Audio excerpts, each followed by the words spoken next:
In 1964, the New York Times endorsed a Democrat for president. In 1968, also a Dem. 72, a Dem. 76, 80, 84, 88, Dem. 92, 96, 2000, 2004, 2008, 2012, 2016, Dem. So what a shock that today the Times made a bold move. They endorsed the Democrat. Sorry, make that 2 Democrats. Yes, in case one gets a flat, we've got a spare. That's the Times' definition of breaking with convention, doubling down on the same old, same old. But that's how the media gatekeepers see the world, that the only choices available to you come from a wide range of leftists. So do you go left, or really, really left? You never go right, because that would be evil. Here they picked a traditional liberal and a leftist who makes Che Guevara look like Barry Goldwater. But it's really about Bernie. This endorsement is another example of the media elbowing Sanders out of the way. This after CNN's hit job on him at the debate. And then there's Joy Reid damning Bernie with a body language expert. I think Bernie's lying. We see him, he slouches forward anyway, Joy, but here he turtles. If you look at his eye level where he normally answers questions, when he makes the denial, his whole shoulders come up like a little kid getting caught. His eye level is below his shoulders. This is trying to hide in plain sight. He has numerous hot spots. He says, well. Liars like to start with, well. He looks away. He laughs. If he said it, which I believe that he did, he would have been better to just own it. Powerful stuff. Joy hiring a lie detector. That's like Charlie Sheen hiring a drug-sniffing dog. Remember those anti-gay posts that she claimed were the product of a hack?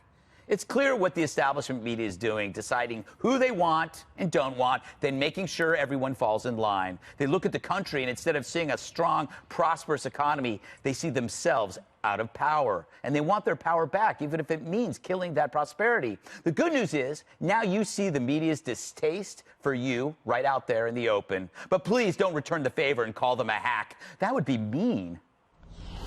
That's a good monologue. Why, thank you. Pretty good. Well, I'll just go to you first then, Jesse. Oh, I never knew that's how to get you to go to me first. Does this choice make sense to you to pick 2 opposites on the liberal spectrum? No. Well, Greg, you know, I don't care who the New York Times endorses. I care who the New York Post endorses. Yes, of course. Only then will I know who I'm going to be supporting in 2020. Now, I don't think these endorsements mean anything. I think maybe back in the day, union endorsements did when, like, the mob, or the union boss, I shouldn't say mob boss, when the union boss told the workers who to vote for, but even then, I think now this is more like inside baseball. It's like The Bachelor, and you're at the final rose ceremony, and he gives 2 roses to 2 women. It's bittersweet, and you got to be thinking, okay, I'll let the guy put a ring on my finger, but it just doesn't feel right. And now, especially because it's a second-tier candidate lumped in with the first, Liz Warren's got to be thinking, really? It doesn't feel good. Now, the way they kind of screwed over Bernie Sanders, I think, was really wrong. They said Bernie's moment has passed. And he had a heart attack. Yeah, but they give Amy the endorsement. Amy's never had a moment or a movement. So what are they thinking there? Which brings me to a personal story I need to share. Coming home last night, into the elevator, into my building, about to close, arm goes through, 3 Bernie Sanders supporters come into my elevator. They all have the Bernie 2020 T-shirts. They've just been out canvassing. Woman goes to me, I know who you are, and I tense up. I get nervous, because a lot of that time doesn't mean it's a good thing. Yes. And she goes, I don't agree with anything you believe in, anything you say, but I respect the opposition, and as a matter of fact, you guys, meaning Fox News, you guys have been fair to Bernie. And I said, well, yeah, Bernie's getting screwed just like Trump did. And she goes, and you know what? When they screw him over again, we're just going to do what we did last time and vote for Trump. Wow. Can you believe that? Whoa. And then I called my real estate agent. I said, guys, I live in a Bernie Sanders building. Did you have them evicted? Yeah, I made a call. Juan, what do you make? Do you think the Times message is, it's not just about Bernie, it's also about Joe. No white man, no old white man. No old white man, it's not going to work.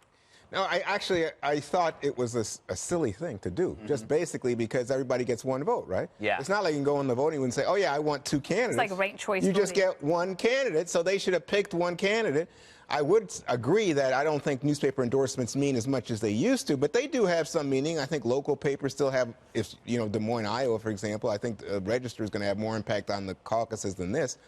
But I do also think that when you look at the opportunity they had to define between the far left, as represented by Bernie, by the way, and the more centrist positions represented by Klobuchar, Biden, and the like, but it's Bernie versus Biden, essentially, and they didn't make a choice there. Right. So to me, they lost an opportunity because that's the big fight within the Democratic Party right now. And also, if they had simply picked Klobuchar or simply picked Warren, it would have given added attention in terms of the media spotlight to one candidate. Yeah. Now, it's kind of diffuse, and as a result, it doesn't have the punch, even the limited punch that you described, Jesse, for anybody. Right. What do you think, Emily? The newspaper endorsements, yes, they don't barely mean anything anymore. And frankly, they matter more to donors than they do to voters. And so to that extent, this hurts Biden the most, who is the one that needs the most fundraising. And also he's the one that needs people to believe that he's the consensus pick. I think it's a cop-out for them to have chosen two. And given the fact that I think back in the day when you just got one physical paper a day, it was a big deal to find out who they endorsed. But now we know how everyone feels. There's no hiding any one of those individual journalists or the editorial board's feelings. We're having it rammed down our throats every day, all day, in all forms of social media and their outlets. So I think the other thing is it's not really a surprise in the fact that they are damaging Biden and Bernie. We've known that all along. You know, I think the New York Times complimented Liz Warren as an gifted storyteller. Oh, I wrote that right here. yeah. Look, gifted storyteller. I thought you were going to seize on that. I'm letting you seize on it. Because I thought I did Seize think the that was day. pretty interesting. It's like, yeah, she has told some stories. Yes. And the president, if she were the nominee, would certainly be retelling those stories Yeah. on the trail.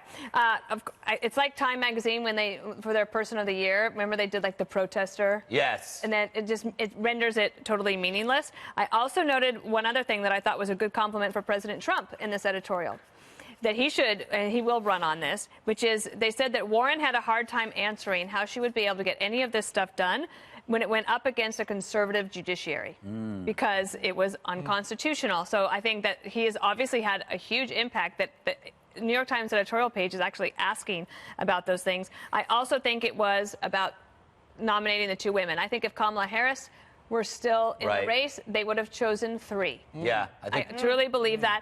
And Kirsten Gillibrand, although, pretty insulting to Tulsi Gabbard. Yes, Right? it is. She's still in it. But I think it's also, too, the fact that they just didn't give it to Liz means they probably had some reservations. They might about have. her. I also think the timing was interesting. The New York Times is now more about building its own brand and having their own little TV shows. Oh, that show is hilarious. Yeah. The evil doctor? Yeah, so instead of doing this on Saturday night, With the where it beard? would have been on the Sunday morning television shows, they waited until after 9:30 p.m. on a Sunday night for their Yes. own TV show. Yes. They didn't really care. All right.